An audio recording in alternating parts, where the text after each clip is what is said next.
Hey, what's going on? It's Rick here, and this is your weekly wrap.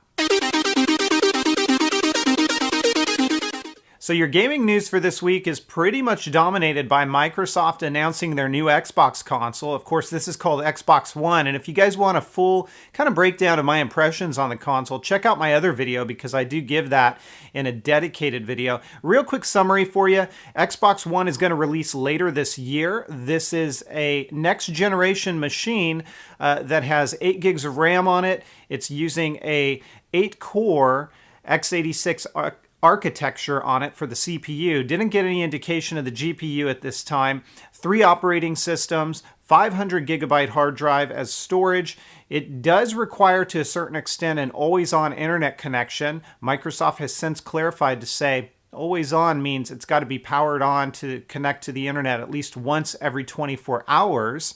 And a lot of concerns were made about the ability to play used games, as well as maybe, let's say you go over to a friend's house and you want to play games at their house that you brought over. Well, Microsoft is doing a little bit of clarity here and stating that as long as you log in under your profile, you'll be able to play those games. As far as used games go, they are indicating that used games will be supported on the system.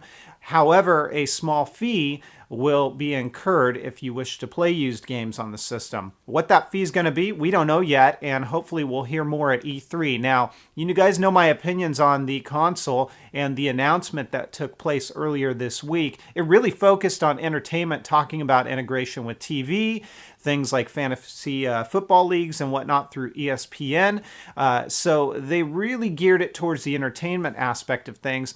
Coming up in a couple of weeks here at E3, we're going to hear about the games. So they did give a nod to games, indicating that there's 15 original, or I should say 15 exclusive IPs that are being worked on right now, with 8 of those being brand new titles that we haven't seen before. So there is a glimmer of hope here from a title perspective, but we're going to hear more about this at E3. So we can expect this console to be released later this year when the battle heats up, because of course the PS4 is going to release later this year as well. Price-wise, well, we're probably looking at, in my estimation, I'd say about $499. So there you have it. Love to hear your thoughts on the console below. Leave them if you've got them. Now, on to other news. If you guys have a 3DS and you like Donkey Kong Country, remember this game, blast to play back in the day. It's out today, at least as of Friday, May 24th. So in the US, just in time for the long holiday weekend. It is Donkey Kong Country Returns in 3D for the Nintendo 3DS. That releases today, and I know I'll be getting my Donkey Kong on a little bit later on today as I pick the game up. So I'll give my impressions and thoughts in a future video. Now, remember last week when I talked a little bit about EA saying they had no games in development for the Wii U? Well, time for a little bit of a backpedal here by EA. They're now coming out and providing a clarifying statement to say, well, we still have some games in development. So a little bit of damage control, maybe. We'll see what this means. And again, with E3 coming up in a couple of weeks, hopefully we'll get a better understanding of what that statement really means.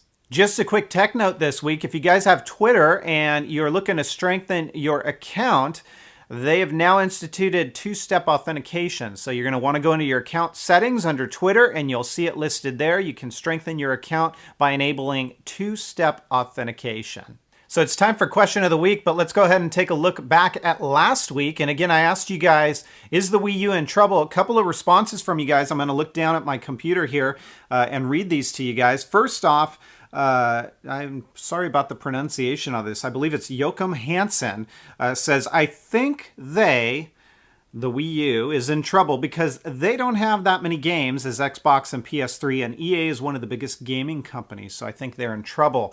Of course, this person is relating to the statement about EA not developing any more games for the Wii U, and then, of course, news broke this week that maybe they are still developing games. Regardless, I would agree, there just aren't enough games on the Wii U platform, and it always comes down to developers, right? I mean, you got to have a good ecosystem of developers developers behind your console if you expect it to sell and you expect it to be able to market to the masses that want to play this. Of course, the Wii was very successful because it had all kinds of games behind it. It was very accessible to many people, non-gamers as well, and I don't think the Wii U has sold all of those initial Wii purchasers on the capabilities that it's got. And of course, now with the PS4 and the Xbox One coming out, it's going to be even a harder sell. So we'll see how that plays out. Now, we've got another response here from TF Wagner, who says the Wii U is in trouble because it has very few people to market it to. People that want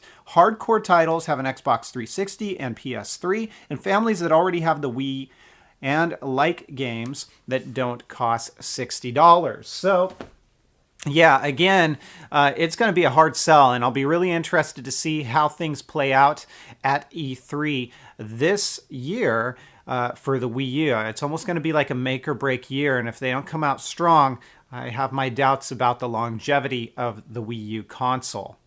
So on to this week's question of the week, and I've got an interesting one for you guys. What is the one technology-related device that you can't live without? Just one. If you had to pick one and you couldn't live without it, what is it? Leave a comment down below, and I may read it on the air next week. So to wrap things up this week, I've got a few more codes for you guys. I'm sorry, Android users, I haven't been able to get any codes for you guys yet. So these are for Apple devices, and these codes are going to be for the games Where's My Perry, as well as Crosswords. You're seeing the codes scroll down below right now. They are one-time use only codes, so you're going to want to act fast and redeem them before somebody else does. Hey, thanks again for watching. As always, any comments that you've got are definitely appreciated. Leave them down below, and I'll catch you next week. Take care, everybody, and have fun.